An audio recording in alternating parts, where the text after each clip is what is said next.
To what end will you go to see a dream fulfilled? That is not only one of the main morals and plot points of the movie we're commentating today on, but it's also arguably the story behind the making of this movie. Ladies and gentlemen, at long flipping last, we are tackling Treasure Planet, which, funnily enough, is the second time a birthday pick of mine has covered an adaptation of Treasure Island, and is the third Pirates movie I've done for my birthday pick as well. Yeah, Jovah having to pick a movie that for his birthday that's not a pirate theme movie challenge level impossible. However, He has his niche. However, this is a movie that definitely deserves all the recognition it could get. This was the passion project of one of Disney's most prolific directing teams, John Musker and Ron Clements. You know the Disney Renaissance, the era highly regarded for pretty much picking Disney out from the dark hole spot that the Dark Age had landed them in? Yeah, Musker and Clements have a lot to owe for that, actually. Well, a lot to do with it as well. They directed The Great Mouse Detective, which some people argue was the true progenitor of the Renaissance. They also did make classics such as Little Mermaid, and, most importantly for the nature of the story, to make a long story short, Hercules. Yes, even if you don't like Treasure Planet, if you love Hercules, you have this movie to thank for its existence. Because of the many Renaissance movies that Musker and Clements worked on, Hercules was, well, something of a deal they had to make Treasure Planet, essentially. Now, again, we've talked about the three big men at the time behind the Renaissance, and how sadly Frank had died, and, well, you all know how Katzenberg really left things on a sour note with Eisner, so around the time, Eisner was the main man left in charge. And as you know, despite him being one of the men responsible for Disney's great resurgence, he would also be seen as quite possibly the big villain behind why Disney had maybe not as big a downfall, but a noticeable downtrend in what is regarded as the experimental era, also known as the Second Dark Age for Disney. And Treasure Planet is sadly one of the biggest victims of it. I have this in mind for Treasure Planet. We'll talk more during the actual commentary, but I'll just say this.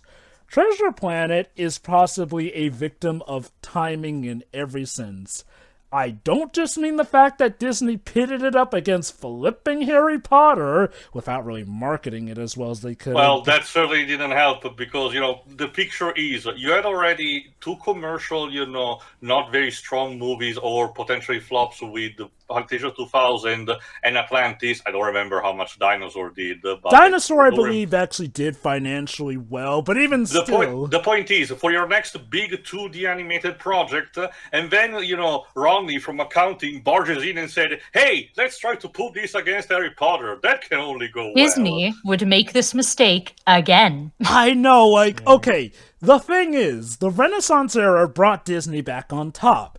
It also made them dangerously cocky. And mind you, like Tio mentioned, okay, Dinosaur we can't really talk about because that one was 3D animated, although that is going to be part of the conversation later on. But yeah, Fantasia 2000 and Atlantis hadn't done so great. So Disney were probably not feeling as confident in 2D animation as much as they used to. And, again, we'll talk more about that later. There's a lot to unpack with this story, but what you need to know for now is essentially, when this movie came out, it was sadly another bomb, essentially. And a big one.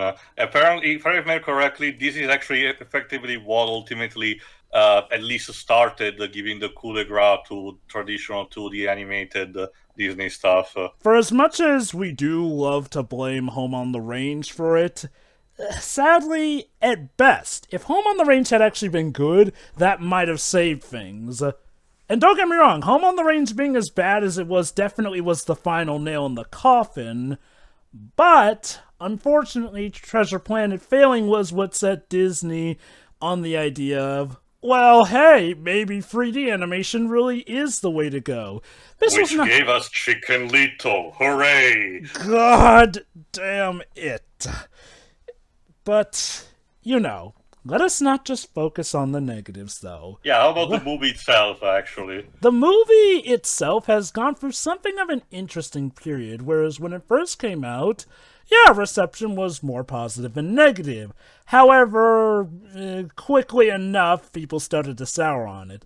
That said, like a phoenix, it rose from the ashes and honestly nowadays is definitely regarded much more positively for the lengths it goes with its animations, its creative style, and the fact that despite being made in 2002, pretty much all the visuals hold up for the most part. It's a very pretty movie. It's also regarded as a pretty damn good adaptation of Treasure Island. I'm not sure It also had low-key legacy by inspiring other works of media. For example, Level 5's PS2 RPG, Rogue Galaxy, clearly takes cues from this. Yeah. Definitely, yeah. Like, so, even though it sadly died and stuff with it died, it did end up leaving a good legacy, which, you know, I guess some people may see that as a blessing since it means Disney didn't try to milk it to death, even though they had an awesome sequel in mind, but I should probably We can save talk that about for that later. in final thoughts, yeah. So, without further ado, though, let's actually look at the movie itself, starting with the classic 2D Disney logo. Yeah, this is one of the few that never got updated even with Blu-ray releases. My guess is probably because this logo leads, like, directly into the movie, essentially. If I recall correctly, maybe some of the music plays, but... Honestly, Jovah, considering they removed the original blue CGI logo from Toy Story 1, which made us lose some seconds of Randy Newman's score as a result of it, and as a result the movie's not quite out. I'm willing to bet that this was more so just them not bothering to do it, to be honest. Yeah, when it came to Disney Plus, they just slapped it, you know, the DVD Blu-ray copy, onto the server, which I'm fine with that. So basically, that's where you're supposed to start with anyway. It varies and depends, but yeah, that's the logo we're starting at, folks. So get ready, and here we go in 3, 2, 1. Click. You know, it's funny we mentioned Pixar as well, because one of the many problems going on with Disney at the time was that they were also losing their relationship with Pixar because they had pissed Pixar off for some reason. At the time. Yeah, believe it or not, folks, there was a time actually when Pixar wasn't owned by Disney. So, just to mention, we mentioned about this being put into competition against Harry Potter and Chamber of Secrets. When it was released, thankfully, it was in a period of time where I was able, it was in a vacation with my sister, so we managed to see both movies around the same time in theater, so we had a bit of a luxury there. Ah, that's right. You got pretty lucky then with that. And yes, we have the legendary Tony J as our narrator. Awesome. God, it looks so cool. After this movie, they also went on to make Princess and the Frog and the first Moana. But yeah, no kidding. From what I checked from interviews, this movie was basically in their passion project that they had in mind since the 80s. Yes. Which, in hindsight, I guess it probably for the better, but they waited a bit because technology helped them, with the CGI in this. But yeah, go on, Jovah, sorry. Regarding, actually, no, what you say does make me wonder, actually. Had this movie been released in, say, either when the 90s, when Disney were essentially gods, or the 2010s, when 2D animation was longed for, how much more successful could it have been? It really depends, I suppose. It really does just make me think, because keep in mind, this was also being released around the time that, well, what was big at the time? DreamWorks. And what was DreamWorks' biggest thing around the time? Shrek.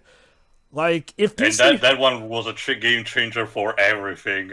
Like, if Disney failing at 2D animation was one side of the coin, DreamWorks excelling with 3D animation was that other side, essentially. But yeah, that's set to set the stage. Classic background. This legendary pirate accumulated an entire fortune and left it everywhere in one piece.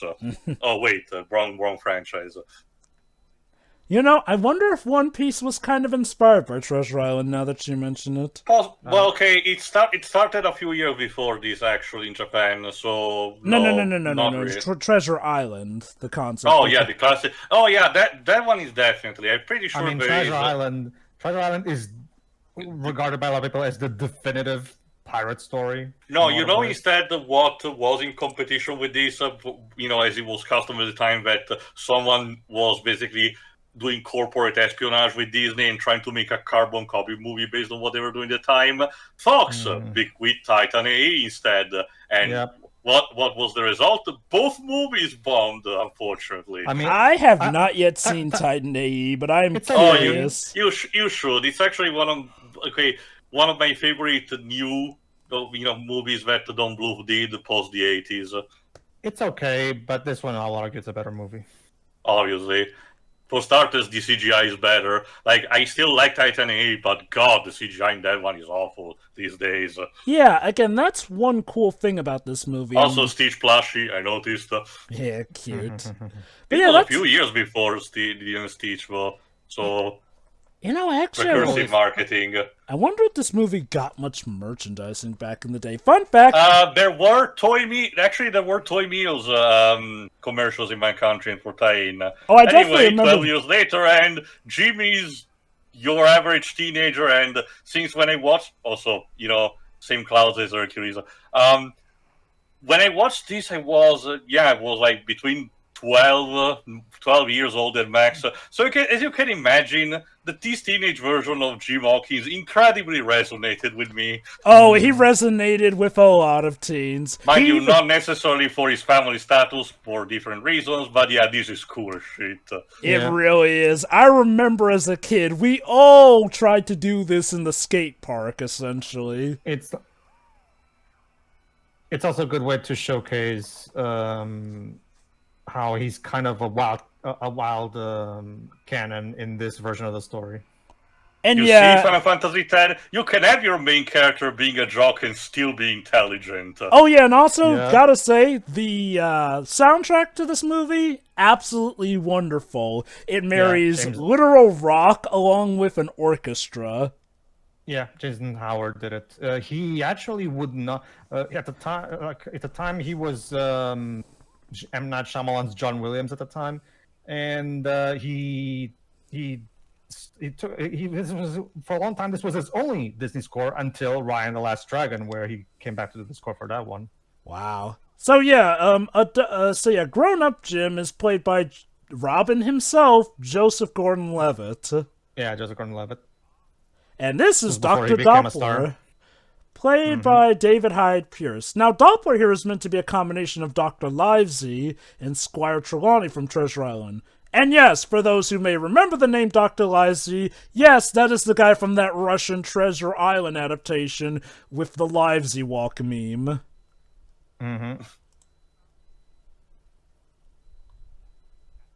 Nope.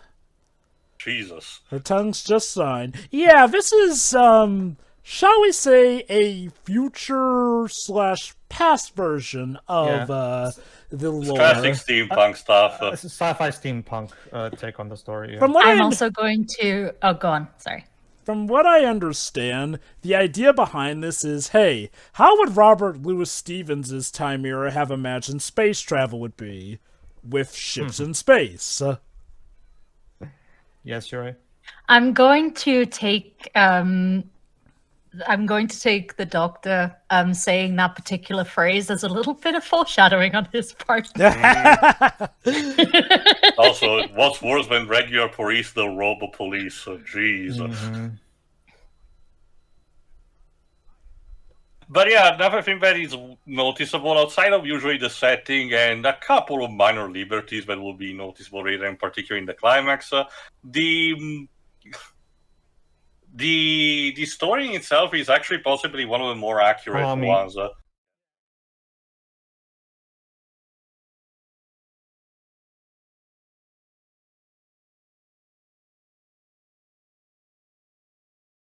Yeah, it's quite relevant. Because in the original novel she wrote, he was actually two characters that helped Jim start the whole journey thing. If I recall, Dr. Livesey was also absent in the Muppets adaptation too. No. Remember, he was Beaker played Dr. Livesey. Oh, Except he's yeah. Beaker in the Muppet Treasure. Whereas Fozzie plays Dr. Squire. Also, since this is a early 2000 Disney animated project, most of the character design, might be familiar because you might have seen it in previous, Disney movies, because, this was the time where they were very referential. For example, Jim's mother has a lot of, facial animation similar to Jane from Tarzan.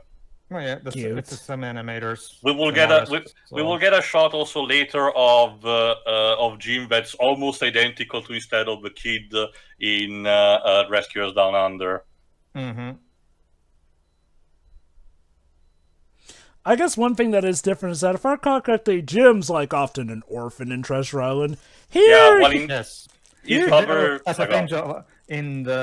As you know, Joe, from Muppet Treasure Island, most of the time he's an outright orphan, whereas in here, at least he still has a mom. That being said, one thing, sorry, go on. Yeah, here's one thing that's interesting.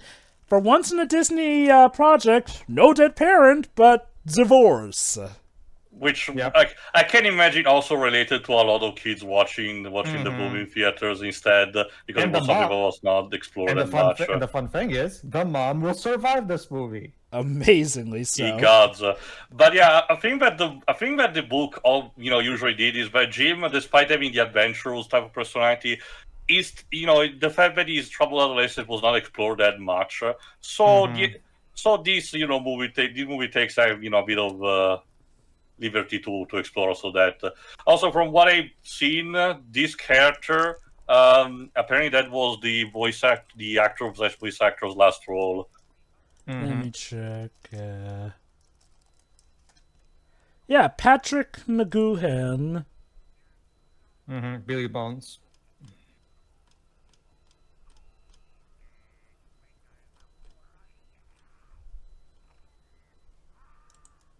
He has obviously seen better days before the He's crash. basic.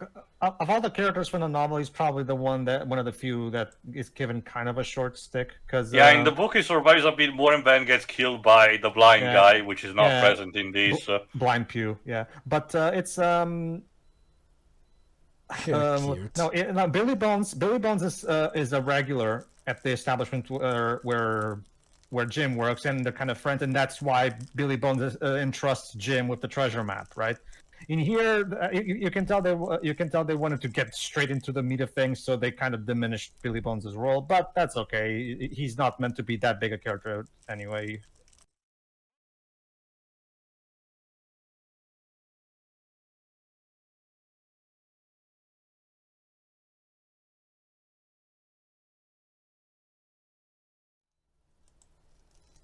But yeah, I know it's been said before, but I'll give my own 2 cents. Love the art style and pretty much the aesthetic of this.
The Apple of Eden from Assassin's Creed. Oh, Yeah, another cool thing is that the map is actually an orb again, and this is something that you can kind of say that your Cerberus kind of took from this. Oh, thing. that's the thing, Pedro. I think when people I noticed a factor of fictional media from the early early 2000 till say mid 2010 just loved to have the MacGuffin of their story being an orb that was technological in some kind of fashion. I guess it's because this fascination, a simple object that might significance more, and again the religious connotation of equating the apple of Eden of knowledge to instead of a scientific object.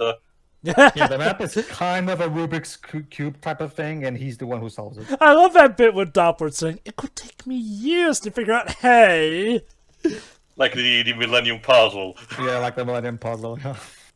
Admittedly, I do like that a lot of it does just come down to I'm not Jim kidding, outright fiddling with the map, which, to be fair, I would totally do as a kid, too. Yeah, it's practically exactly. Yeah, basically, sure. There's an entire CG cutscene in Final Fantasy VII that just that's practically the same, like this, in terms of its the way it's composed. Planetary scene from Bugenhagen. Also, we saw that in the original commentary. All right, I guess you can say that too. I guess. Also, shout out to the PS2 adaptation. From what I recall, that was a good game. There were a couple of video games. I will mention more about that in the final thoughts, but I sadly never managed to play that. Yeah. Now, this is one interesting thing, because from what I can recall, the idea of getting the treasure was never to fix the end that gets torched, essentially. But here, that is one of the plot points. Again, probably because, his mother owns the place. And possibly there's justification for Jim to actually go. Well, when Stevenson wrote the story, I guess it was more, adventure. Genuinely accepted to have a teenager just go on an adventure like that.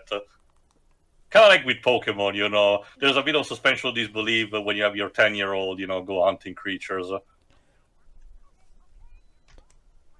Doppler to me is that nice mixture between the guy who normally would be the mature one, but is not immune to acting childish.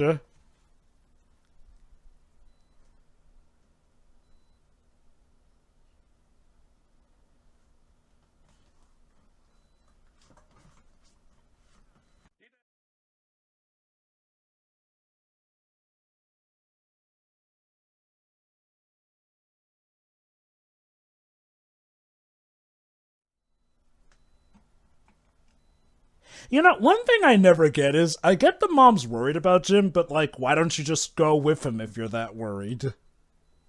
Mm-hmm.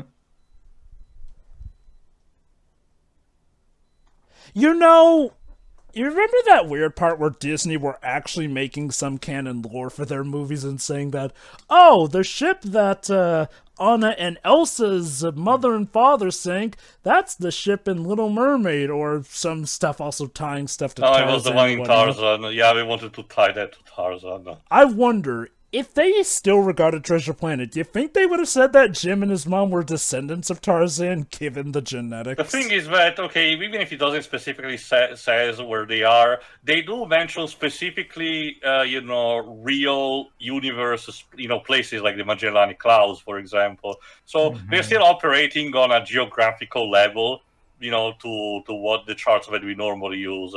So might be that. So yeah, the moon is Montresor Spaceport. And yeah, I just chalk up Montresor to being like a future Earth or whatnot.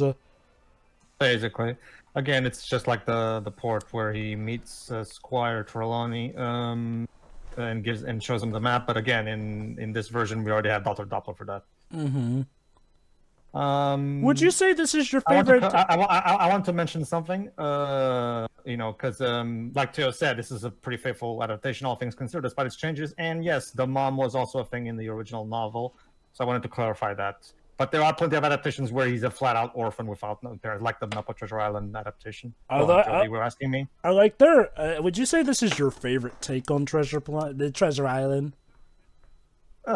I love the Treasure Island story. It's a classic story, and it's just like timeless and awesome. And as long as any adaptation that stays faithful to what makes the story great is great for me. And I don't really particularly have I have to be honest. favorite. Like sometimes when I'm feeling more like having a laugh, I'll watch the Muppet version. Sometimes when I'm thinking of maybe watching a more proper, super faithful version, I'll watch the older movies. When I'm and then of course when I'm feeling like mood for some sci-fi stuff, I'll watch this version. It just depends on my mood. I have to be honest, Jovah, I have yet to actually find an adaptation that's outright bad. I guess if it's because the story is just that iconic that it's just that almost impossible to screw it over. You would have to basically go out of your way to screw this story up because it's a very easy story to get right. It's a classic story. Pirates looking for treasure. I mean, that's like as basic as it gets. Mm-hmm. Here's Mr. Earl. He is played by Roscoe Lee Brown. Kingpin. Oh, there she is. And yes, Captain Smollett was changed to a cat girl. I think she's played by Emma Stone. Yes. No. Emma Thompson. Emma Thompson. Sorry, wrong Emma. Yeah, wrong Emma.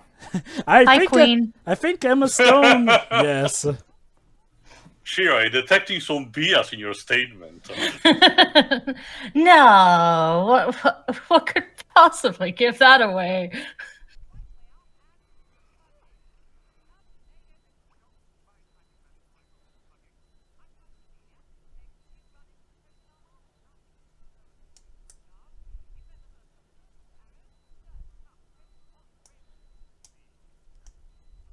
It's interesting because this is actually the second time that Disney made an adaptation of Treasure Island, and they gave Captain Smollett a love interest. Because in the Muppet version, they made Ben Gunn into Miss Piggy, as in Benjamina Gunn, as they call her there.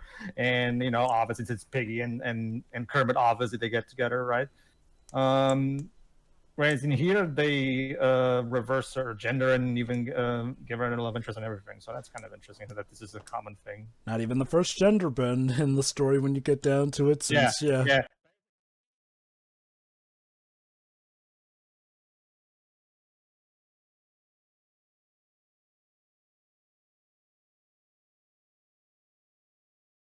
So I guess it evens out. In this version, it's Smollett that gets the gender bend, and in the other version, it's Ben Gunn who gets gender bend, I guess. So yeah, one consistent thing also with the original story is that since the expedition is financed, despite having more a secure type of connection with the captain, Jim and the others cannot really trust the other sailors because they're hard guns. Mm-hmm.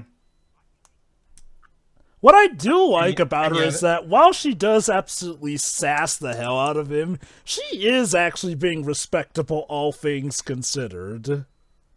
Protocol and everything, yes, Pedro? Yeah, and that scene is another iconic scene from the book where she says, "Look, I'm the captain and I'm taking the map so I can keep it safe because I don't trust anyone else with the map." The Muppet version did something interesting where where Smollett asks Jim to give him the map, but at first he wasn't given it. But then after something really bad happens, that's when Smollett tells, "Look, Jim, I didn't want to do this, but as captain, I order you to give me the map." So that was an interesting addition that the Muppet version did. Mm-hmm. Interesting enough, despite her not trusting the crew, she says, "Oh yeah, by the way, Jim, you're going to serve under the cook." Well, Jovah. Oh, there you go. Well, Jovah, I think there's only one thing that can be said about that. Who hired this crew? And speaking of a cook, here he is, John. I'm actually surprised that they said, "Oh, beware." So there you go. In this version, instead of being a one-legged man, he's a cyborg who has a cyborg leg and a cyborg arm. I think I get it. It's also a Kano style, bionic head. Well, it's simple. I mean, think about it. It's the future. Like, why would people just settle for, being legless when, hey, it's the future, you can get prosthetics? Yeah, also, small trivia that's exclusive to my country. There's a bit of typecasting here because I think I mentioned when we commented on that, but the person that they chose for voice acting for Silver, it's the same one that voiced the character of Silver in Page Master. Huh. Yeah. Wow. Oh my God. So at least it got to play the for He John really Silver, fits at the least. role in both movies. Mm-hmm.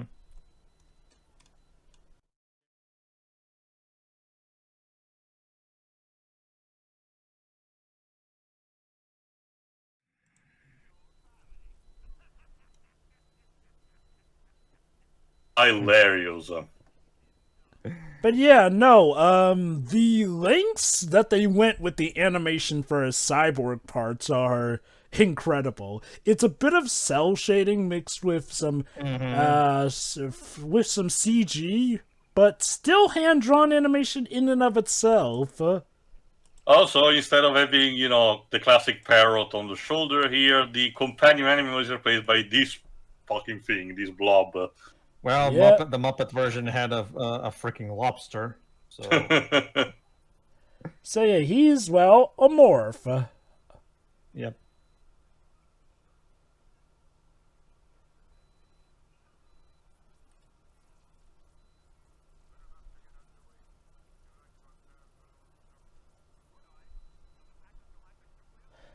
Fun fact, actually, we mentioned how this movie has technically been in planning since the 80s. Technically, this could have actually been the movie that rung in the Renaissance era, since it was actually first pitched by Musker and Clements in the same meeting as The Little Mermaid in 1989. However, Jeffrey Katzenberg ruled in favor of Mermaid and skipped it over again on 2 separate occasions. In fact, he Yeah, was I the one think- who actually made the promise for the green light if Hercules was successful.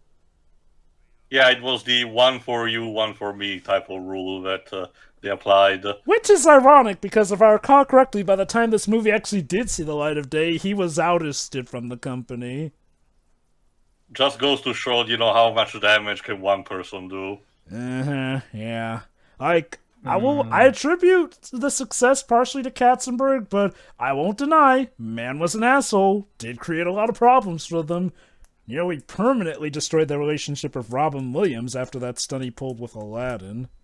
But yeah, Jim is, suspicious of the cyborg. Can't imagine why. These adaptation more, why it is present in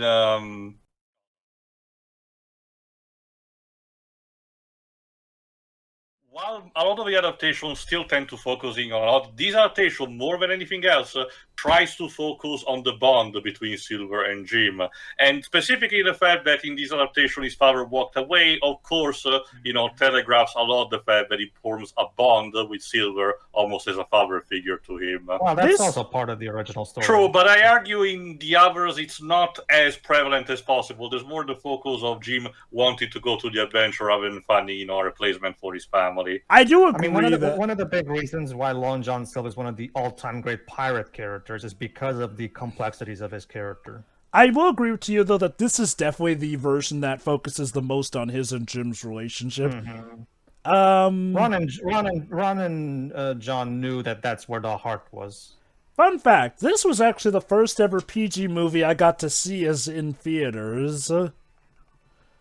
So yeah, it holds a special place in my heart, though I'll admit, as a kid, young foolish me thought that the cyborg was actually his father beyond recognition.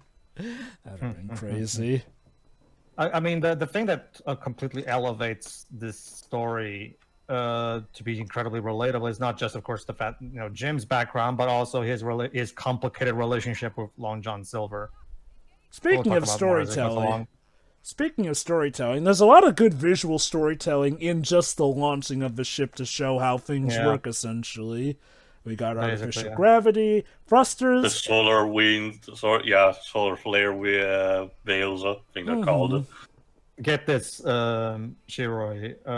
In the movie Page Master, which is trying to introduce kids to various classic novels to read, one of the ones they try to introduce to the kids is Treasure Island.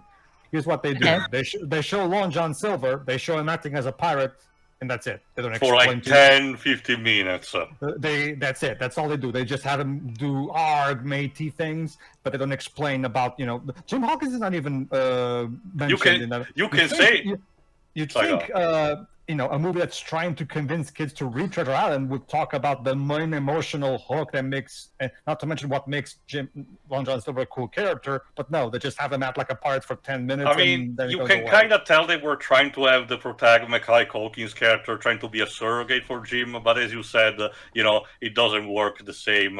But you can say maybe that Ted Turner was ahead of its time, because it's basically, Pagemaster is an embodiment of a movie that basically says, I know what that is! Yeah, basically.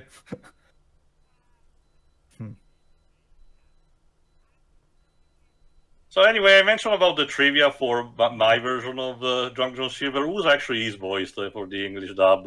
In this, Brian Murray. Yep. So I guess the actor over in your country is typecast as Long John Silver. He sadly passed away recently, but yeah, he did. Again, it was kind of iconic, and he mostly specialized in in characters where you had middle age onward, particularly John Rhys Davies characters, for example, both Gimli and instead Indiana Jones' helper from the Arab Emirates. Yeah, I can see it. My country had an excellent dub of this in particular, because we got a lot of top tier people. Like for Long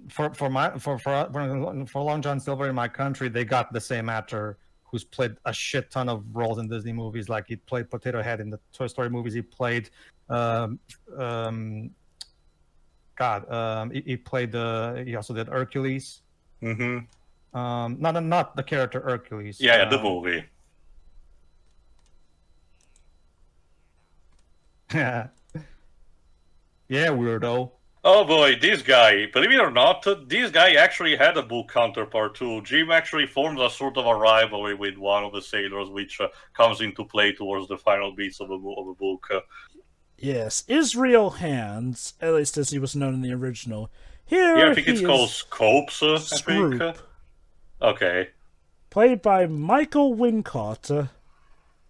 Mm-hmm. But yeah, like I was saying, the guy also played Phil in Hercules. He still is to this day like one of the more popular voice actors that we have over here. So, and he did a great job with doing both the villainous stuff as well as the more heartfelt stuff that Long John Silver is required to do. So pretty cool.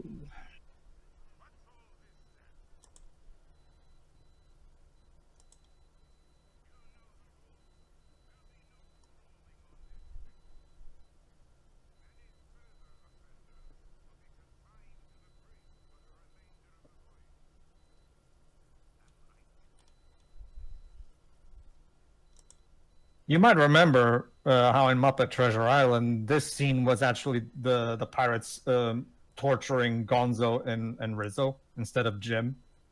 So, I actually forgot. I'm guessing, if I remember correctly, this is how it goes in the novel as well, like them bullying Jim. Yeah. Fun fact, the character Israel Hands is actually based off of a real-life pirate, so that's interesting. It also serves to have a bit of foreshadowing also for later. Mm-hmm. I will say, for this movie, it feels like Scroop is definitely made as a character to help balance out Silver's more villainous moments, essentially. Mm-hmm. Especially compared to the Muppets version, which doesn't have Israel Hands, so Silver's definitely a lot more villainous there than he is I here. mean, that version has Tim Curry carrying the entire movie on his back anyway, so... So, yeah, of course, gotta make him villainous, much as we love him. Well, Long John Silver is a villain. While it is true that he's a beloved character, that's just the fact that he's a villain. Also... if I remember correctly, but admittedly, the book actually manages to toe the line of ambiguity for a very long time before actually dropping the shoe. Like I said, one of the things that makes Long John Silver such an iconic beloved character is the fact that despite him being a villain, his heartfelt relationship with Jim that shows a softer side is what makes him a compelling character. I definitely feel like this is the version with the most redeeming qualities, given how things end and stuff too. I wanted to talk about also these more for the final thoughts for what the future of his franchise was supposed to be. Well, the way the story between Jim and Silver ends in the novel is the same as in this and the Muppet version. Well, what I mean is, well, okay, there are some differences, but again, I'll mention that when we get to that point.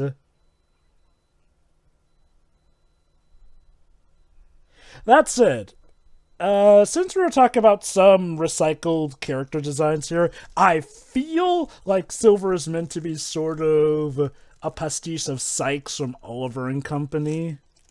I think so. Yeah, I can see a bit, yeah.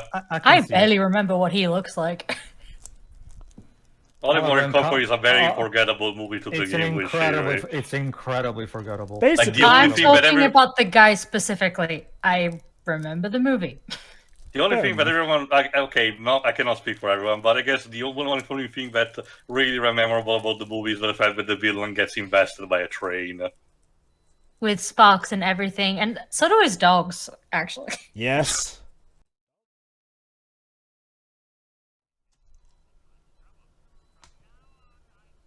All right, since it was also an early 2000 Disney movie, we don't want any one of those darn musical numbers for a while. So instead, we're gonna get a montage music. And to be fair, this is a song made for the movie last I checked. I can tell you this because for my country's version, they called a professional singer that was specialized in 90s, teenager, adventurous type of song. It's a bit complicated to explain, and they let him translate almost the entire song. Of course, unlike with a normal script, when you need to translate a song, you really cannot, translate it directly. You have to do a compromise. But yeah, he still did a great job. For my country, we got the voice of Woody to sing this song. Because the actor, well, that's the thing, Shiwa. The actor who voices Woody in my country is primarily a singer. He's not an actor. However, because the people who were dubbing Toy Story 1 were such huge fans of his, they decided to take a risk and get him to do Woody, even though he had zero experience in acting. So it was a gigantic risk, right? But it paid off tremendously because the guy turned out to be now his performance as Woody is now incredibly iconic over here, and nobody would dare to suggest somebody else playing Woody over here. So it's a risk that actually did pay off. And again, he also sang the songs in Toy Story 1, right? And again, he sings the Portuguese version of this song. I might show you after this because it's really good. But yeah. Also, we operate on a bit of cow and chicken logic and never see Jim's father's face, possibly to represent the idea of, first of all, Jim, not remembering him that much, the fact that he walked out of his life for a long time ago, So there is that. I love this song, I'm Still Here. It flows well with the lyrics and stuff, but I love the visual storytelling even more of this montage. It says that, yeah, Jim can sometimes be a troublemaker, but when he's given a job, he may fuss about it, but he still does it. Which does suggest the thing that, maybe he wasn't just a troublemaker and loser as the cops referred to him as, but just somebody who, well, needed a chance to prove himself. Obviously. It's very simple as a social commentary, the idea that, troubled people that grow up might genuinely be just damaged by society instead of, being, a ticking bomb wanting to... Oh, there it is. The father went out to get milk. And he never came back. Yeah, there you go. No Disney parent death, just a parent outright leaves. And I also really appreciate that the song doesn't do the Phil Collins thing of spelling it out what's happening. Yeah, this is a much better way to do it. Yeah. And I like that. While his father leaves out of his life, oh look, here's Silver back in there. Hey, Jovah, remember that moment in Brother Bear where Kenai is confessing to Ko that he killed his mom? And then Phil immediately goes, everywhere I go, I hurt someone. I don't even want to fault Phil for that. I imagine that was just Disney writing him the song and saying, here, sing this. Because the sad thing is, the songs themselves are good. It's just the way the movie uses them that's the problem. It's the on the nose factor, yeah. Because if you just listen to the song on its own, like separate from the movie, the song is perfectly fine. But yeah, there we go. All's looking well, it seems.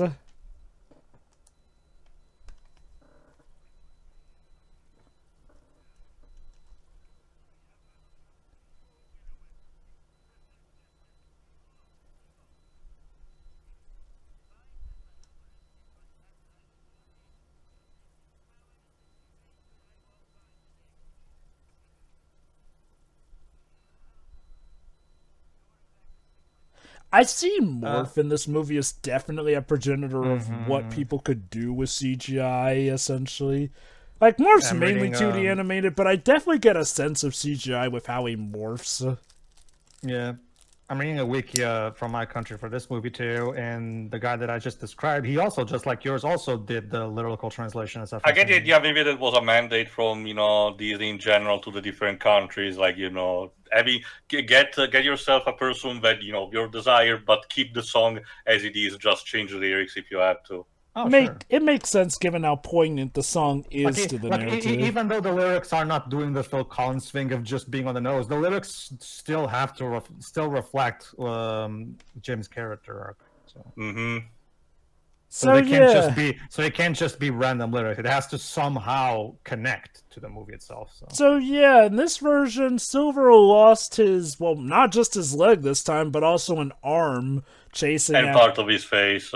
Yeah, chasing after a dream, which we know is the treasure, but Jim don't know that yet. All right, here's one actual major change. Is usually what happened instead is that, yes, they do encounter a storm eventually, but the general consensus is that everyone goes, undercover, and someone murders the first mate, in the meantime, which, it's strongly implied to be Silver or the other guy, I forgot his name. Despite the one that is in this version is a spider. In here, we transform it into a more actionized set piece. Fun fact, actually, in some versions, I don't know if it's the original, but Arrow is sometimes not even the first mate that gets murdered. No, apparently Arrow is such a dipshit that he usually goes overboard well beforehand. It's actually a second first mate who takes his place that gets killed. If I remember correctly, in the original novel, Arrow does indeed get killed, just like in here. Yeah, no, it is specifically mentioned because this I remember that he went on the deck to check everything, and nobody saw him coming back. So the book specifically makes it a bit ambiguous, but at the same time, it's strongly implied that someone murdered him. So. Yeah, basically, the idea Arrow is meant to serve as the death that raises the stakes. A bit, Muppet Treasure Island did kind of chicken out by making it so that Arrow survives, but considering it's supposed to be a comedy more than anything, I kind of get it. I'll admit, as a kid who was first and foremost most familiar with Muppets version, I was actually surprised that Arrow dies in this version. Like, I knew he was going to go overboard since he does do that as well in Muppets, but I wasn't expecting actually. Oh, Black Hole, you say? Like the movie that Disney did in the 70s, but nobody remembers. Whoops! Context: it was Disney trying to capitalize on the success of 2001: Space Odyssey. I saw it again with Deji recently, and okay, it's not comparable to 2001, if I have to be honest, but I think it's still relatively solid. I think it needed the Tron treatment of showing up in Kingdom Hearts. Also, I am shocked Treasure Planet has not yet come to Kingdom Hearts. Like, oh, don't worry, Joe. I'll mention all the details about the future of this franchise, including the franchising into the final thoughts. Yes. In the novel, Jovah, Silver secretly gives Mr. Arrow alcohol, and he fell drunkenly overboard on a stormy night. So right, yeah, that's how it went. Yeah. So let's see how Mr. Arrow dies in this version. Because in here, he's clearly not drunk. Apologies to anyone who's watching this for their very first time for this, over 2 decades old movie. If you haven't seen this movie, you should be watching it on yourself instead of watching our commentary. But also, I think I didn't mention this, but fun fact: the actual book was the actual second book that he made me read at school in elementary school. The first being The Hobbit. So yeah, nice. And there you go. In here. It's Scoops that does it. I do get why they did that. Again, given the relationship that this version of Silver has with Jim, and mind you, I'm usually a guy who's against Disney de-villainizing villains, but for this case, I get it. Given how deep the bond they wanted to be with Jim. I don't know. I still think you could have had Silver kill Arrow and still make him and still have the relationship work just fine. I mean, the idea—that's the whole point. The idea is that he is a bad person with redeeming traits. My take is that it's to justify what Jim does at the end of the movie with Silver, essentially. But again, I guess, but see, in the novel, I always took what Jim does at the end as a genuine act of selfishness on his part because he doesn't want Silver to die.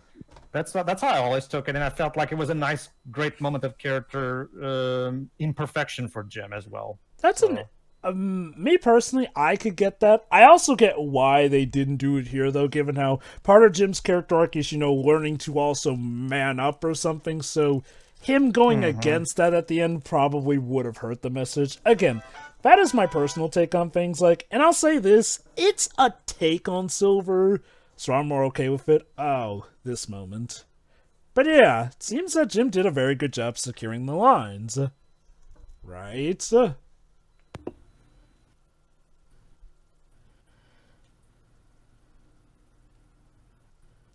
Hey, Jovah, if this was the Muppet, it would be like, hi. Yeah.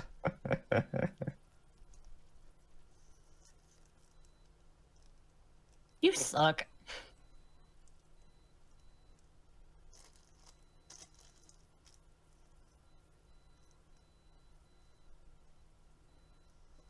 What I like about this moment is she doesn't just chew him out for it, though. She has every reason to believe he's screwed up, but she doesn't just lambaste him in front of the crew, since I think even she realizes that he probably feels crummy enough about it. Also, he knows he did it. Oh, yeah, no. He even makes the look to Silver to know he did it. Jesus. Yeah. But yeah, I do like how, again, we could have easily had a scene of, oh, they chew him out, but no, they don't. I mean, he's left to wallow in his own grief, but still, though, it's an interesting shift, seeing as how, to give the boy credit, even if he did screw up there, everyone else was a-okay fine. So, my guess is that's her sort of taking leniency on him that she thinks he deserves, which is also telling given how strict she is, despite how fair she is.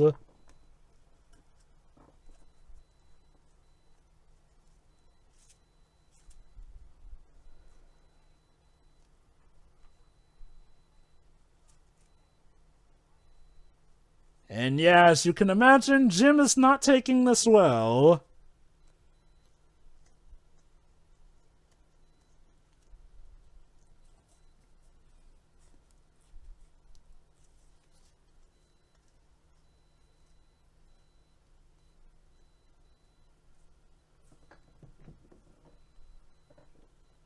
Hey, Pedro.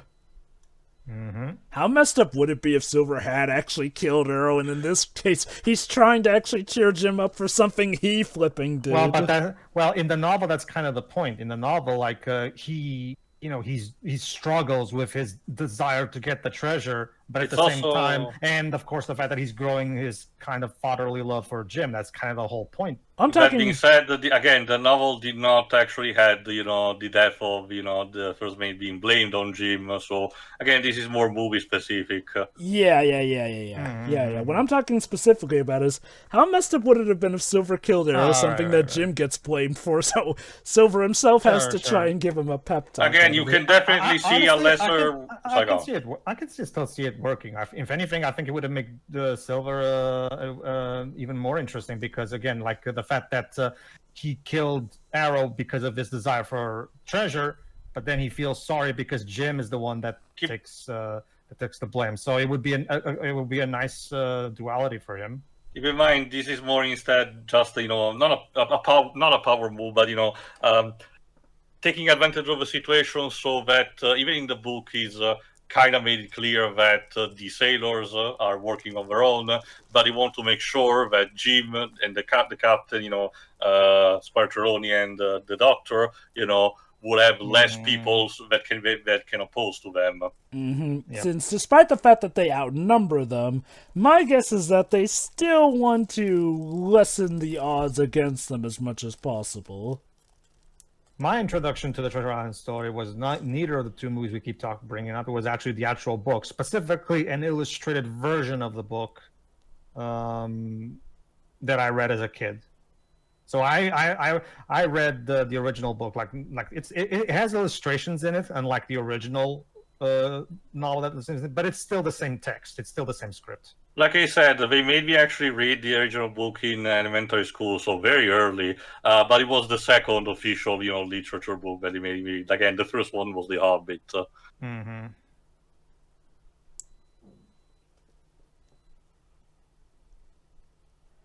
I think Man, the third one was Little Princess, which was traumatizing as fuck. man, it's interesting watching this as an adult and seeing the progress bar. It's weird. As a kid, this always felt like it was closer to the end for me, but looking at it now, no, this is more the halfway point. Oh, great! This FMV game looks great. Yeah, this is another iconic scene from the Jim story hiding that in the apple barrel. the Muppet version also did this. This is where Jim discovers the truth.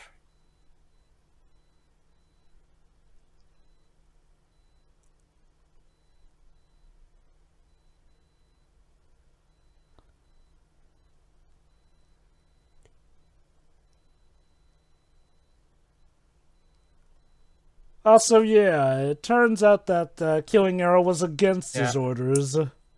Like one particular moment, actually, Jovah, not to bring up the Muppet version that I really like in the Muppet version of this scene, is how Silver even goes, "If you disobey my orders one time, I will throw you overboard like I did that meddling Mr. Arrow." Like again, like it really alien on the evil side of Long John Silver. Mm-hmm. Although, like Teal mentioned, Because the best way to do Jonathan is exactly like to have the two sides of him be equally strong. it's like Teal mentioned also, this isn't the first version where the one who gets rid of Arrow isn't Silver. Sometimes it's his real hands as well. Sure. That being said, Yeah. I personally would have been fine if Silver had done that too. I'm just saying I get why they didn't, and this is one of the few times I'm okay with them, since Silver does still get his fair share, but given what Jim does do at the end, my guess is they wanted to justify it more. Alright, here's what the other major change, one of the other major changes that happens. The book actually, believe it or not, followed this with a stealth mission.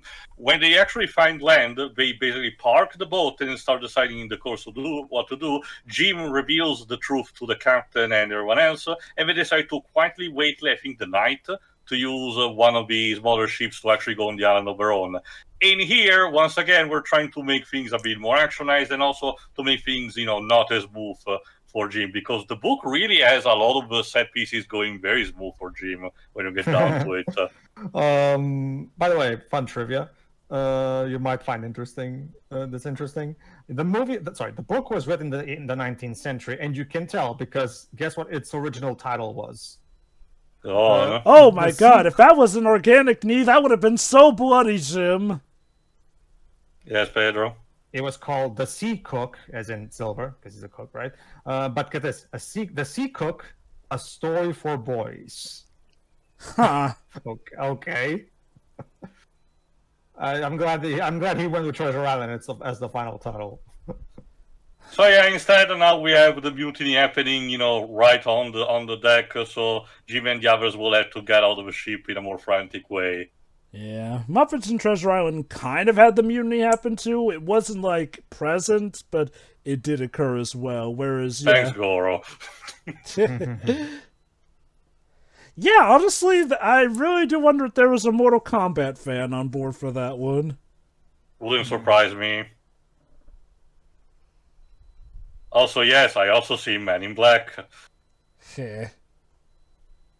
You're not a guns guy, I see. Don't you see? Shiroi doctors are natural pacifists.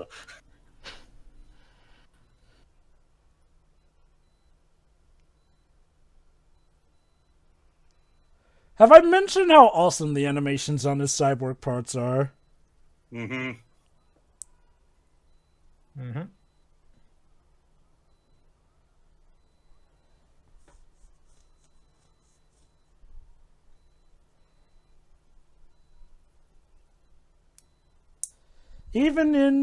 Of course she's British, so of course, even when the lives are at stake, she has to be polite about it.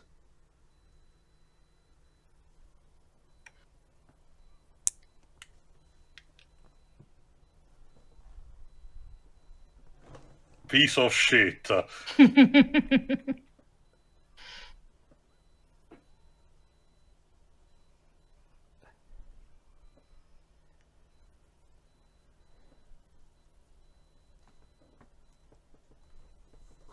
Take the credit. Take the credit. Yeah. She's complimenting you. Take the credit. You should listen to your own advice, Shira. No.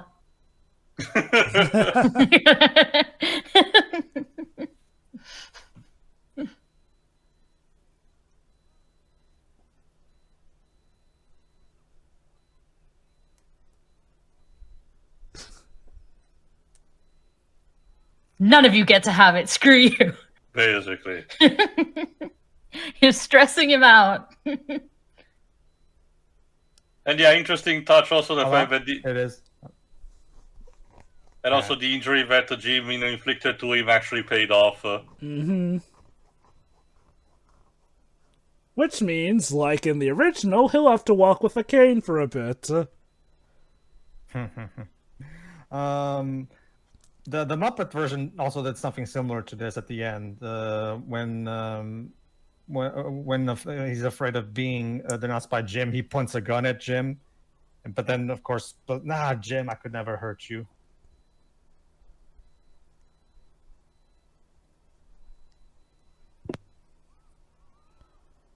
Oh, now they're in the mushroom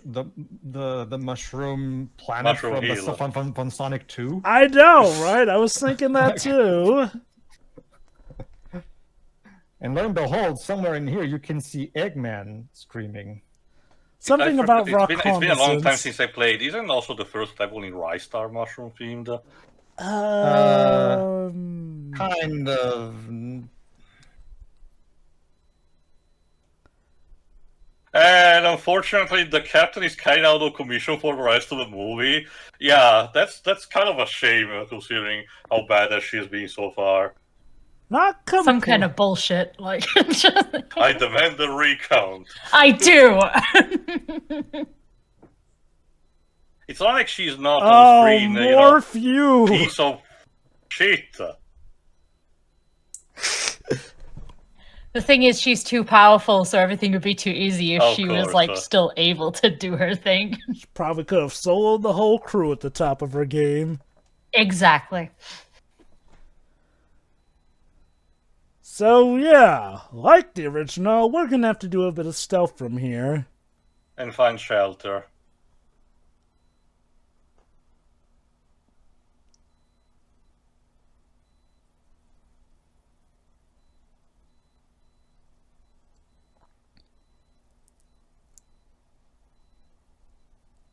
So yeah, we are now on the segment that actually takes place on Treasure Planet. And yeah, it's lonesome, it's spooky. Oh. Well, at least it's not Pandora, I guess. True, yeah. We're full of its unobtainium. And creatures that want to kill you.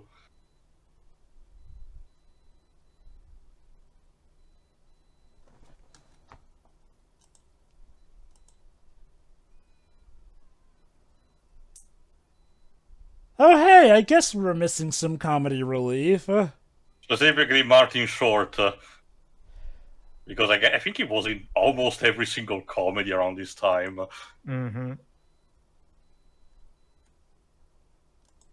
So yeah, he's the take on Ben Gunn, the person that was left behind by the original crew buried the treasure. Flynn's crew, yep. The original book, he really went insane out of the isolation, as you can imagine. Here, there's a more practical reason.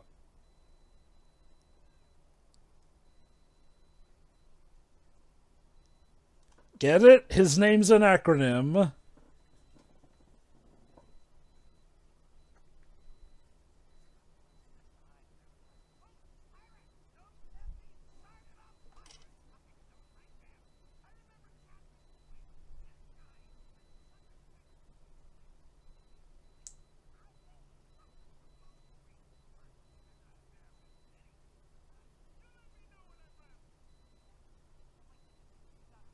Oh, there you go. Actually, I forgot about this. Basically, Jovah, in the original novel, Mr. Hawkins, aka the father, he doesn't go out for milk. He just flat out dies. So imagine that a Disney adaptation averting the parents dying. Yeah, that's quite interesting. I have to wonder what Ron and John were thinking when they wrote this, because like they literally went out of their way to remove a parental death from a story. Maybe this is why Disney set this movie up to fail. You're telling us the parents don't die? Sacrilege! But yeah, to say Ben has a few screws loose would be an understatement. Not necessarily screws instead, as he's about to explain. An actual chip component. Mm-hmm. He literally... Like I said, a more practical reason.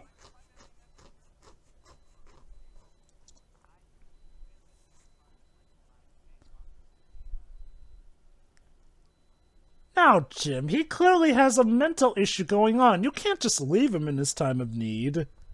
And yeah, I mentioned before the Happy Meal tie-in toys. Yes. Basically, it was, at least I can imagine it was, international thing, but it was pieces of Ben, but you had to collect one for each Happy Meal to put him back together. The fuckers at McDonald's had up the primary strategy for you to buy Happy Meals constantly. For me, at least over in America, I remember Ben being one of the toys you could get.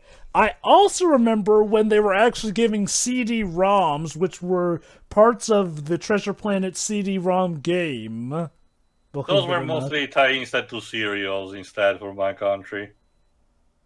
It was sometimes cereal, sometimes McDonald's over here when it came to CD-ROM games.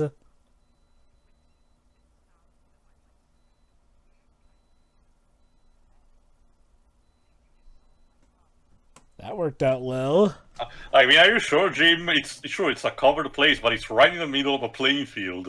Well, it is good. It's a good vantage point to blast from.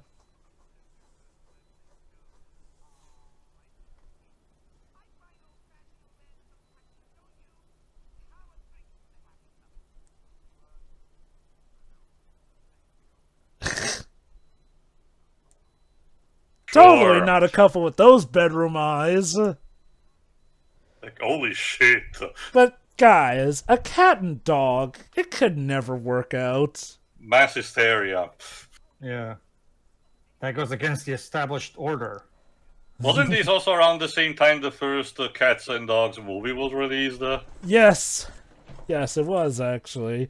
Let me see when it specifically came out. Well, that was a Fox movie, so it wasn't yet a Disney property. I love that. I'm not sorry. I have to point that out. No more orders, okay? And the captain's like, that was very forceful, Doctor. Do it again, please. Okay. It's okay. Not king shaming. Okay, if that's what she's into, that's fine. She's into it when someone else gives it the orders. The hell did I get back to? Basically, she, you know how the captain got injured, so the doctor had to take care of her, right? Yeah. After doing that, you have to lay down here. No orders. No giving orders, okay? And she goes, that was very forceful, Doctor. Do it again, please. but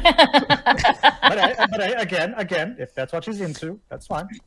She's so used to ordering other people around, she didn't know what it felt like, and she liked it a lot more than she thought. Sure, it's like Vegeta with Bulma. So outside of one set piece, but will happen later, this is officially where things do change for the most part. Because if I remember correctly, what usually happens in the book, outside of the specific piece that I mentioned before, which has Jim returning to the ship for a bit, mostly the book arrives with a bit of a stalemate here, which also culminates at one point with Jim offering himself as a prisoner, which instead, in the end, it leads to an ambush because, the Doctor, Jim, and the others take advantage of the discontent between the pirates, so they wait for the moment where they turn on Silver, as also was foreshadowed before here, to strike of their own. Like I said, the book, when you really get down to it, a lot of the more conflict-heavy moments of this movie were actually instead relatively smooth in the book. Mm-hmm. Interesting, isn't it? That being said, this is also, of course, another element of the original where Silver tries to convince Jim to, become a pirate with him, and we can get the treasure, and we can become rich together, all that stuff. Classic.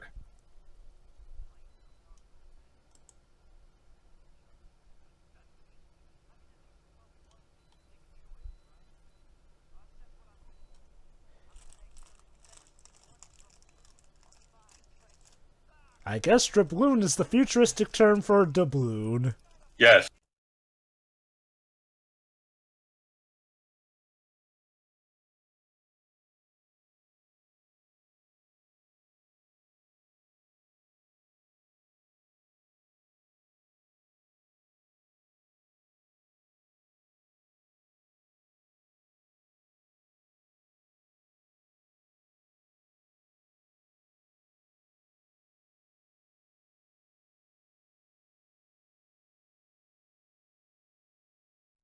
Yeah, I think he's gonna stay with Mom instead.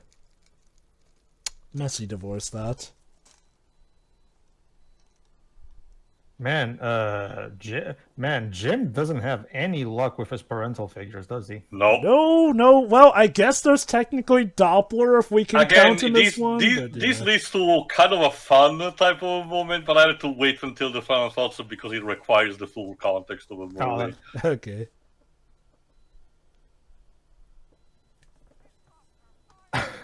No, Doctor. No, Doctor. She hasn't lost her mind. That's just your riz. You didn't keep it in check. I love their dynamics so much. Oh yeah. She's a badass captain, swordsman, sailor, but she's into nerds. Yeah, girl boss and male wife. Nice. Oh, okay. Opposites attract, that kind of thing. This is what we call checkmate, Jimbo.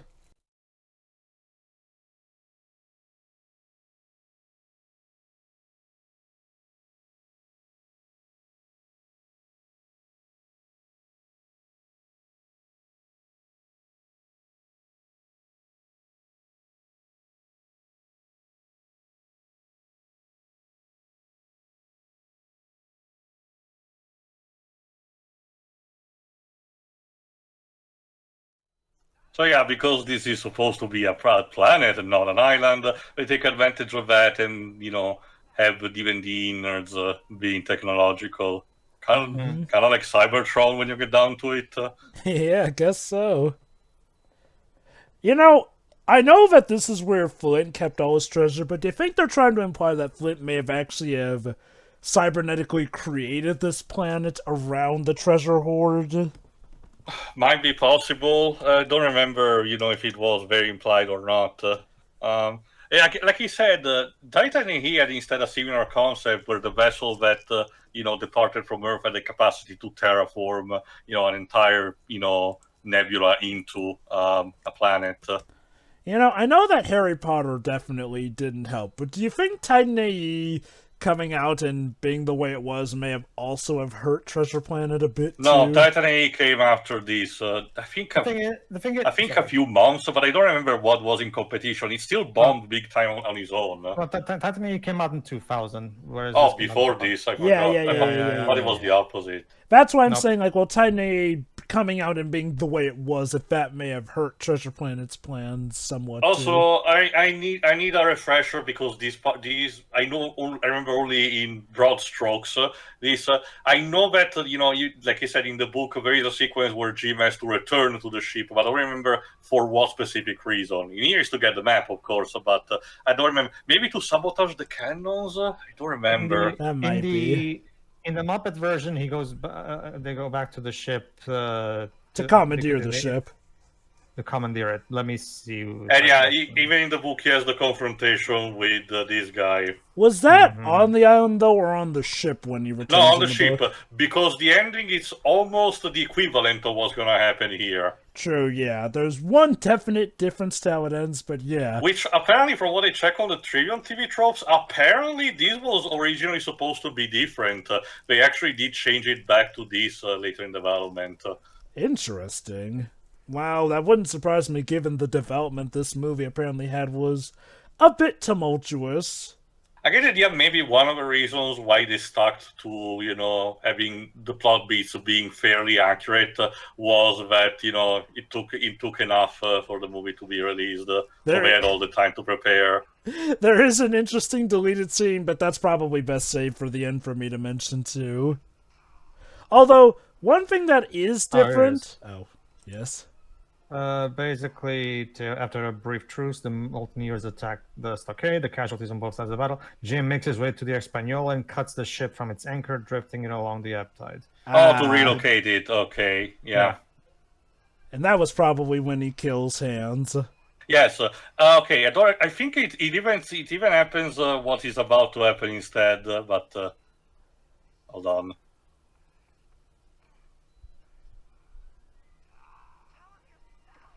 Yeah, here you go. Outside of the lack of gravity, obviously, I think it happens kind of the same. He wraps him in the flag and tosses him off board in the water, and he drowns. If I recall correctly, isn't it like he shoots him actually fatally? I don't think so. In the book, I mean. Yeah, I'll have to. Again, sadly it's been ages since I actually read it. And to be fair, there are different editions of the book, so maybe this or that happened in each edition as well. No, but the original manuscript has survived. It's still around. You can still go back and read as Robert originally wrote it. Well, shit. It would seem that they outsmarted your outsmarting of them. Off screen. I'm guessing they noticed that their lifeboat was missing when somebody woke up. Like I said, the book actually went in a bit of a smarter direction, but again, probably to have the stakes a bit more higher in this. Yeah, so here it is. So, after boarding the ship, he encounters the pirate Iril Hans, who had been injured in a drunken dispute with one of the companions. Hans helps him. Oh, never mind. This is.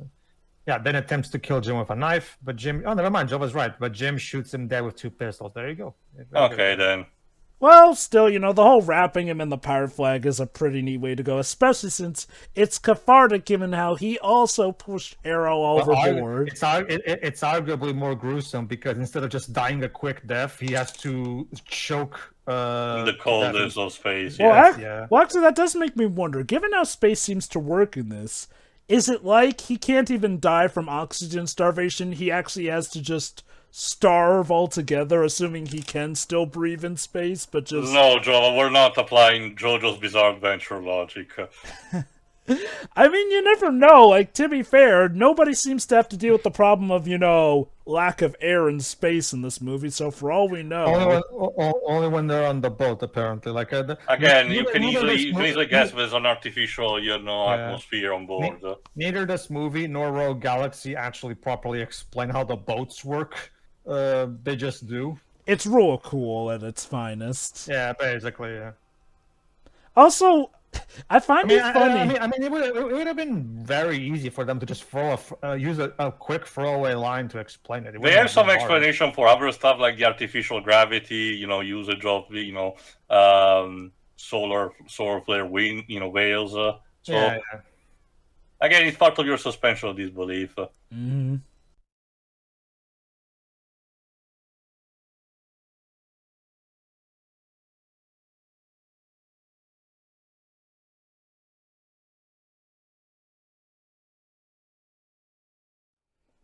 I always found it funny how Silver was never able to figure out how to open the map when it really just seems to be an easy bout of, hey, press the dots, idiot. It's kind of a takeaway from the original in which, despite, having partial moment of control, still Silver was not able to find the treasure, which was what allowed Jim and the others to set up the ambush.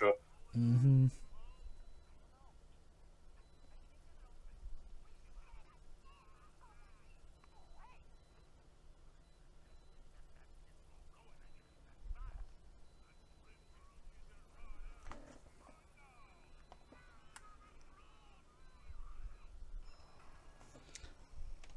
And here's the interesting reveal. How Flint did what was mentioned at the very start of the movie, vanishing without a trace. Which does lead me to wonder. The implication has always been that it's his old crew trying to get the treasure map, so how did they not know about this part? Well, I guess he did it still himself, he retired from himself and banished everyone else. Well, true, it's just according to the story, he was doing that while he was still in the piracy it's thing. Dune. Cute.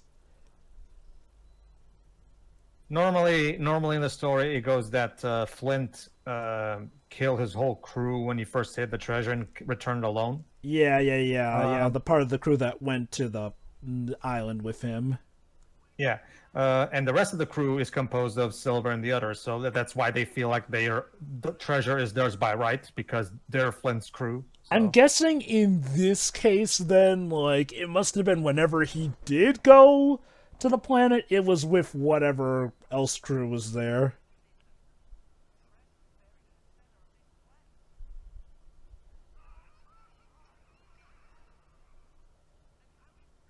Yeah, you're not getting there like that.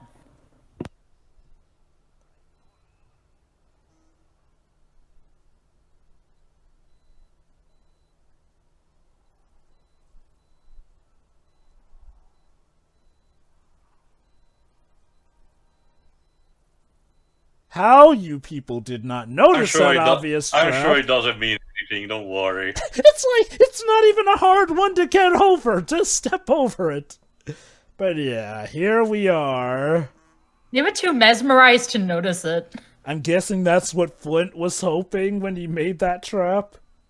Also, we're operating on, sci-fi suspension of disbelief logic, so despite being in the center of the planet, the pressure is not really a thing. But yeah, here we are, a literal treasure planet. TM. Well, that was the end.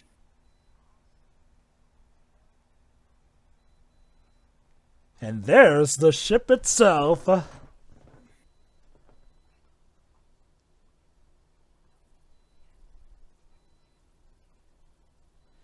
Yeah, that is one thing to consider, hey, though. Jovah. Yeah? Hey, Jovah.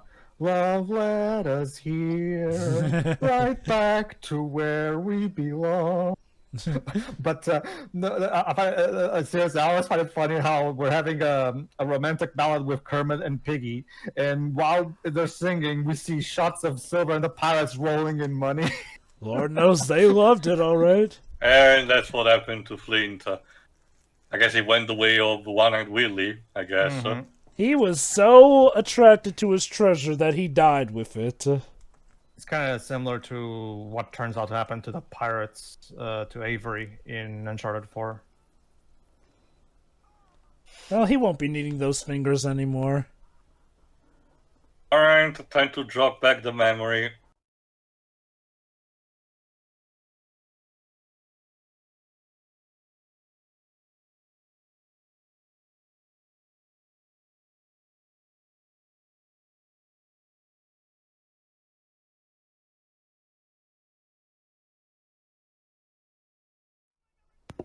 This headache is going to hurt you.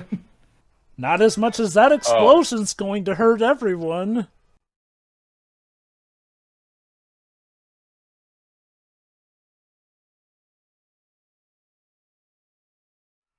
I'll assume that's very bad.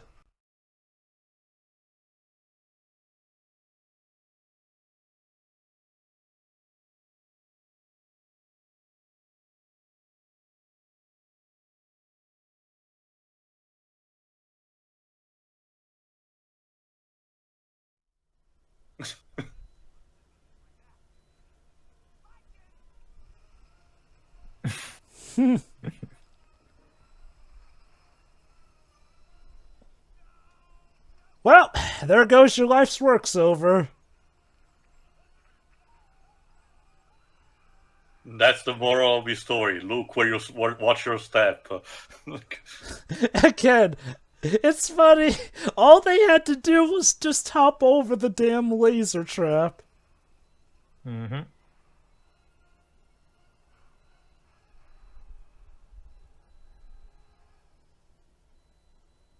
Yeah, it's getting so bad that there are tremors out on the planet.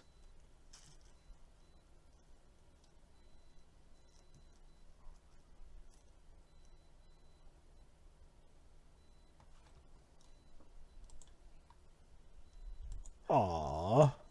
My God, just kiss already. Well, Holy they're kind of shit. tied up to the back, so that's a bit hard to do. You were saying...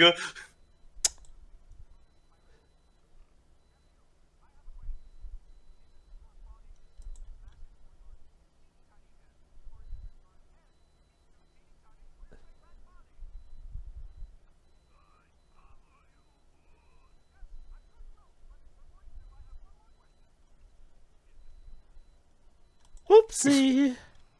Anyway, looking back about the Happy Meal stuff, Tio, so the way it worked was McDonald's sold 8 figures in their Happy Meals. There was Jim, Ben, Arrow, John Silver, Morph, Scroop, Doppler, and Captain Amelia. Each figure came with a piece of the map, and collecting all 8 figures would allow one to build said map. However, the Mighty Kids Meal, which was aimed at slightly older children, featured a set of 3 CD-ROM games, Treasure Racer, Inferium Rescue, and Broadside Blast. I like this one. This is classic John Silver. Right here. I like you, lad, but I'm not like. There you go. So. I mean, again, he literally gave an arm and a leg to try and get that treasure. Which is why everything has been building to this moment.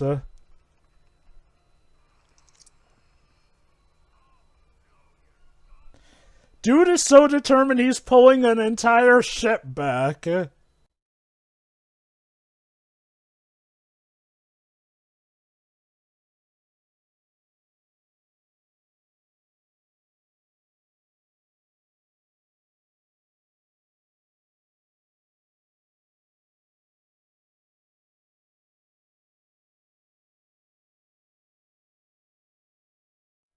Well, shoot.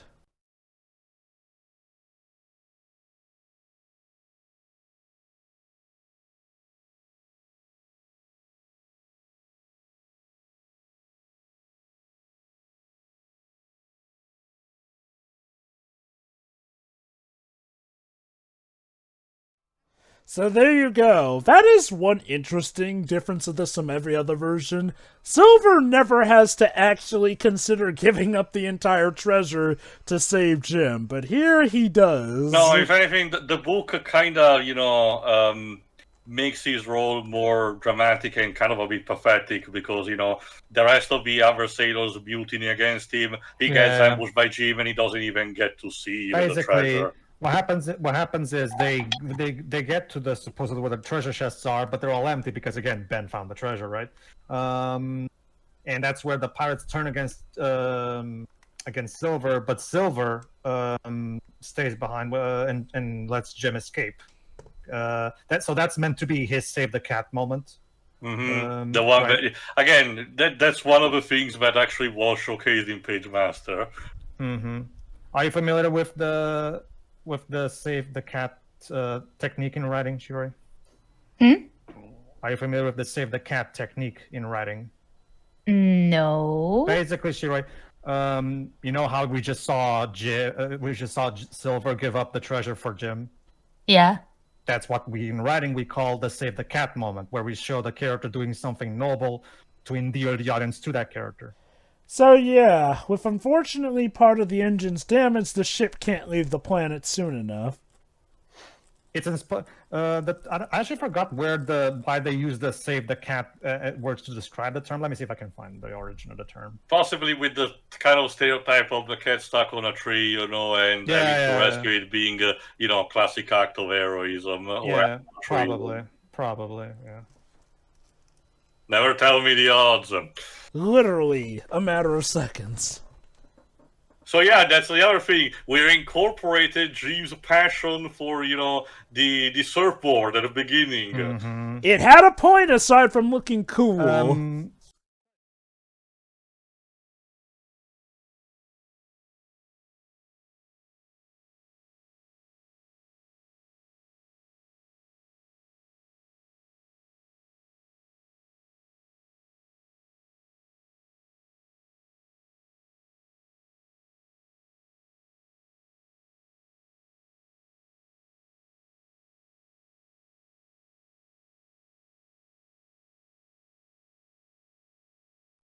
Like that's another thing. Tony Montana has that thing where he refuses to blow up that car because there's children in it, right? That's meant to be Tony's save the cat moment to show that he, despite being a bad guy, he has his limits, basically. Jesus, backseat driver.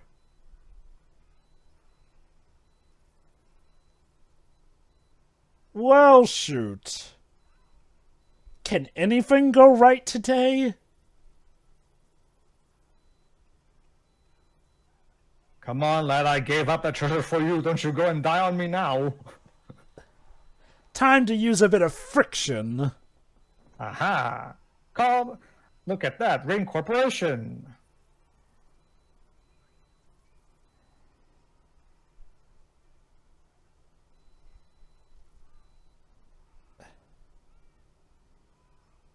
You know, any place would have been just fine. He was just flexing by going from Montress to Spaceport. It was cool. Just saying, though. Just saying.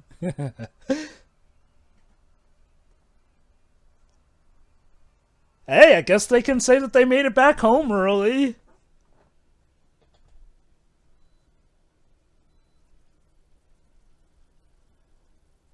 Oh, I wonder if anything will blossom from that. Gee. Well, remember, Jovah, she awoke he awoke her kink earlier, as we've talked about. So now he has to take responsibility for it. Oh boy. Fun fact, actually. It's funny you mentioned him taking responsibility since the actress for her, Emma Thompson, was pregnant at the time she was recording for this. Again, compared to regular acting, I guess, just voice acting was much, more feasible to do. That's more feasible, yeah. Mm-hmm. Oh, someone's missing from the party. Yep. This is, of course, the iconic moment as well, where Silver escapes, and Jim makes the choice to let him go. Yeah, in this case, I get why they made Silver not as vicious and villainous here, since while him getting better is a part of his arc, Jim's arc is also to take more responsibility. So him letting a guy who had, done much more villainous stuff like flipping murder might have, I guess, put a blemish on the idea of Jim taking more responsibility. Like, at least in the Muppets of Treasure Island version, to be fair, Silver had him at gunpoint, so one could argue at least in that case he has more of a keen bout to let him go. Although in the book, it's you can basically say that he left Silver go as to pay him back for protecting him from the pirates. I think it works better in the book because Jim doesn't really have an arc of trying to be more authoritative and responsible, whereas this one, yeah, that is part of it. Mm-hmm.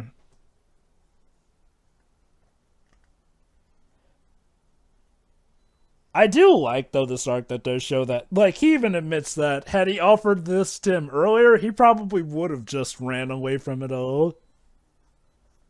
It's meant to be a parallel, believe it or not, kind of like the one of The Hobbit, where Bilbo starts off as, sedentary and wanted to just stay home, but by the end, the adventure, he has grown, different, and with a different sense of spirit inside him, including responsibility. Mm-hmm.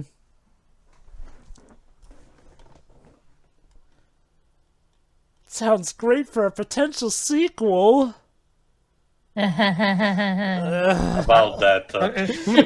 Even if this movie was successful, I wouldn't want a sequel anyway, because this was the early 2000s, so we were basically smack dab also in the middle of the direct-to-video sequel. I dread to think how a direct-to-sequel would have looked like. Okay. Me, Deji, and Pedro have seen a marathon not too long ago, and let me tell you, just the animation quality downgrade alone was a big hit for me. Seeing those. That being said, from what I understand, the sequel they had in mind was going to be theatrical, though, as opposed to direct-to-video. Ron and John were actually going to make the sequel themselves. Is that what you're saying? They were the ones who had the sequel plans in mind, from what I recall. Okay, in that case, that's different then. And it was gonna have flipping Willem Dafoe in it. Lost. It does, but I guess I would have to. Also, in the original novel, if I remember correctly, again, Jim still gets the treasure. But since in this it did not happen, we have a moment kind of like in the Goonies, where he can still get a bunch of scraps of it, just enough to save, his family, and without being empty-handed. Mm-hmm. I do wonder if the directors were fan of the Goonies and had some level of inspiration from that. I do definitely get some Goonies vibes. And then he gets marooned, and then he gets stranded on a planet of nothing but just a talking rock who does nothing but tell him bad jokes for the rest of eternity. Silver getting marooned, was that a thing only introduced in the Muppets version, or I'm trying to remember if that was a thing in the book too? No, in the book he just goes away in the boat, and that's it. That's the end of his character. It's left ambiguous. It's left ambiguous. Right.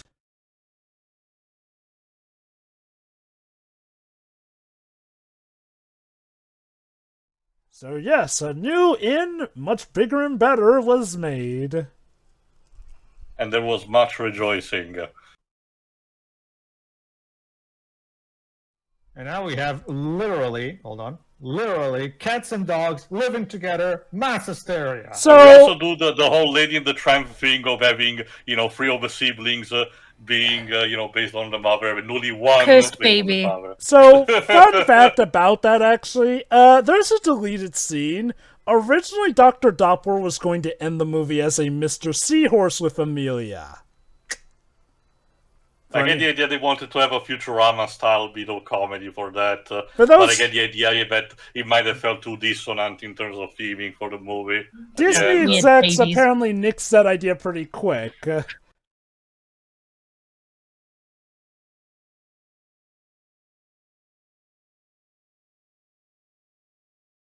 And look at that, Jim even joined, I guess, the military. Complete with a matter that makes him look like the prince from Cinderella. Yeah. Cute little reference. It's possibly intentional to say that, Jim now is a Disney prince. But look at that. And there Silver is, looking down on him proudly. That's terrifying. So, also, more pop song for the credit. No post-credit scene, but fun fact about the franchising of this. Like we said, there were a bunch of video games. One of them was an official tie-in, both for the PS1 and the PS2, I think. There was also another one on the PS2, which I think was like an RTS with command ship. And there's one that on PC, which you can still find it on Steam right now, because these have apparently been, very diligent in preserving their PC games. That acts as an official sequel, actually. I haven't seen much of it, only read a skim through the synopsis. But yes, it does act as a direct sequel to the story. So that's possibly interesting to give it a look. Fun fact, that game ended up coming out before the movie. Whoopsie! Again, franchising. But what about Kingdom Hearts, I hear you say? See, apparently the World of Beast was supposed to show up in Kingdom Hearts 3D because data mining showcased that a complete model of the Legacy ship was actually found, pretty detailed too. So people don't know if it was supposed to be just a single set piece, like say a super boss encounter or an entire new world, but something was planned. But here's the thing: much before 3D. Back when the Dissidia games were supposed to be Kingdom Hearts themed, as part of a scrapped artwork concept, showcased Long John Silver among the villains. Meaning that possibly Jim was supposed to be his counterpart. And I stated this a few times, but in the final product of Dissidia, you can kind of tell that the characters are still representing, kind of like standing in for the Disney counterpart character. Notably, the Emperor and Ultimisha are standing in for Jafar and Maleficent. And considering the kind of relationship that Jack and Tidus have in that game, you can kind of guess what are the stand-ins for. Basically. Yeah, probably. I get the idea this movie was basically the reason why Jack was chosen as the Final Fantasy X villain instead of Seymour or Dissidia. So here's your trivia for the day. Again, Treasure Planet really did have something of a legacy, didn't it? I'm willing to bet we're probably finally gonna get those assets used at some point. It's only a matter of time. Like, Treasure Planet feels like a no-brainer for Kingdom Hearts. Like, it's literally about flying ships sailing across the world. Well, think about it, Jovah. In Kingdom Hearts 3, we have the sailing ship mechanics in the pirates' world, as well as the gummy ship being able to travel through entire space, like a kind of an open space. Done by the Highlander team. So all they have to do is take those mechanics and apply them to this world, really. Mm-hmm. Well, anyway, for the time being, final thoughts for this, I suppose. Sure. So, who wants to start? Yeah, Shiri? All right.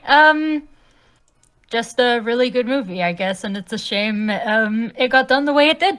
in terms of the reception and well, mostly box office stuff and whatever, because it's really good. Great music. It's a very pretty movie, and I said that from the beginning. Lots of great character dynamics going on here. Not sure what else to say. It's just really good. Oh, I did have the PS2 game. I didn't like it. Oh, again, I haven't played any of them, so I don't know what to expect, to be honest. It's been a long time since I played the PS2 version. Kandikarus talked about the PS1 game and said that it was just okay, but considering his usual opinion on Disney, PS1 games, I have to take that with a grain of salt. Yeah, that's it. Alright, I guess I might as well go next. No, instant classic. These among both these Atlantis and Dinosaurs tends to be my general favorite movies of his new era. Mind you, okay, technically there's also Emperor's New Groove, but that one, as we mentioned in our commentary, is kind of a bit of a special case considering the history behind it, But when it comes to, instead proper movies like this, yes, definitely this is among them. Again, I really appreciate it as someone who actually grew up with the book, it resonates to me. Despite not having the same condition of bringing as Jim, the character still feels very relatable, like I said, it's not, like I said in the past, it doesn't really have to be a requirement, but if it's not like that in your face, it's still appreciated, like in this case.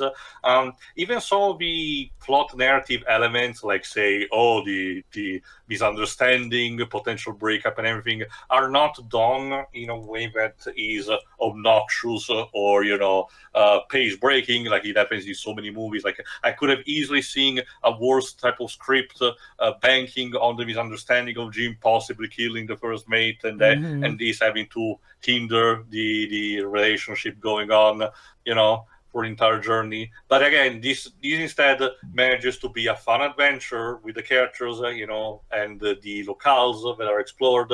Sure, you can make an argument that maybe it goes on maybe a bit too fast. It might help with like 10 or 15 extra minutes to move things along and explore a bit more. But as it is fine, especially also because of the CGI and 2D animation blend that, had to go through. The captain probably should have done a bit more, and the humor sometimes, it's not exactly super on the top, particularly more of the body type of humor, like the burping and farts that are present here. But thankfully, it's not as obnoxious as to be too distracting. Again, aside from me mentioning now, we didn't even, noted that as it was like happening. It happens like once in the movie or something. Like I said, just a few times, but like I said, not enough to be noticeable, But yeah, that's basically kind of it for me. Like I said, I really enjoyed this movie. Literally grew up with the source material, so instant classic. And really, more should have been done with it. And, this is not getting into Kingdom Hearts soon enough. Pedro. Again, it's Treasure Island in Space! Which is fine by me. I do like the some of the changes that like Jim giving Jim an extra amount of responsibility, and of course the fact that his dad is a deadbeat instead of dying. But yeah, and that's it. I do wish we could have had a bit more of a balance between Silver's evil side and his caring side. I feel like the caring side, I understand what they were trying to do with it, but at the same time, I feel like we could have had a bit more, just a pinch more of evil Silver. But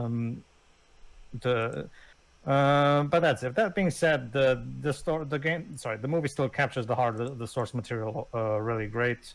The relationship between John Silver and Jim is expertly handled. The visuals are fantastic. The music is great. Again, it's John Musk and Ron Clements. The one movie of theirs that I don't like is The Little Mermaid. Ugh. Seriously, every time I rewatch that movie, it gets worse. Jesus Christ! But fortunately, that's not what happens with this movie, because this movie is, of course, based on classic source material that is timeless. So excellent work. Go ahead, Jovah. What can I say? It's a movie that I've loved ever since I first saw it as a kid. My first ever PG movie that I saw in theaters, and again, it is such a delight, visually and in the story. Are there a few things that can be fixed up? Maybe some of the jokes. I will give it credit with this. As far as like comic reliefs go, Ben is surprisingly kept in check. Yeah, he's got a bit of the loud, shouty stuff, but otherwise he seems to work well enough for the plot. Doesn't feel like far worse comedy relief sidekicks, in fact, even in Disney movies. Ironically, Ben did not take up too much of the marketing either, like, as comic reliefs tended to do with Disney at that time. The storytelling is pretty much all superb here. It takes enough cues from the original source material while putting its own spin on stuff to the point where I don't think, well, I should just be reading the book instead. And even still, in that regard, it's a very, very, very true to itself take that pretty much stays true to itself in the sense that they don't chicken out on changes that they make, and they don't chicken out with the aesthetic either. It's a futuristic, but still colonial aesthetic in that sense. And you know what? I dig it. I dig that old design of ships. And again, I don't know if steampunk is the most accurate thing, but it definitely gives steampunk vibes, in a sense. But even with all that out in mind, the story is just absolute top-notch in terms of Disney writing. Like, you've got a villain who can be villainous, but can also have a good caring side.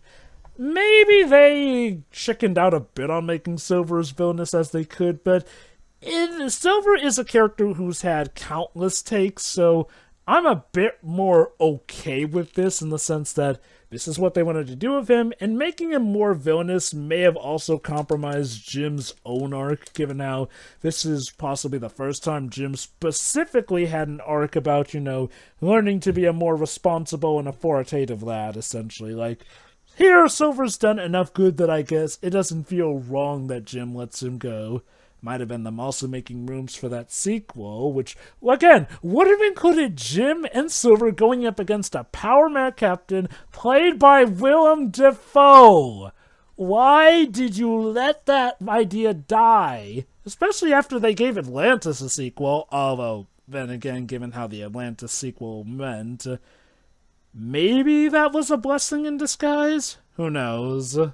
I forgot it got a sequel. Okay, it's not the worst of a Disney sequel. It's just very, like I said, the worst thing about it is the animation. You can clearly tell it was basically the condensation of a TV series they wanted to make with a pilot, a mid-center and a conclusion. So Definitely felt like that. And yeah, I'll admit, I don't even hate that sequel either. I kind of have a soft spot for it.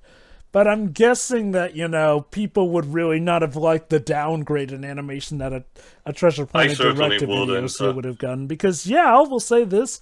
This is definitely one of those cases where the animation feels like it plays a huge part in its identity. And to be fair, this was Disney coming off the Renaissance era, so I'm not surprised that it has a nice blend of 2D with 3D animation. Like, people may think that, 3D animation only really became a thing in the 2000s. Like, no. 3D animation was already becoming a thing. Like I mentioned, The Great Mouse Detective was arguably the first movie to start using it. In that sense. Documentary that I mentioned that preceded the VHS of Fantasia 2000, that I mentioned, Roy Disney talks about exactly that, how The Great Mouse Detective was the first that introduced CGI blending in using for the Big Ben.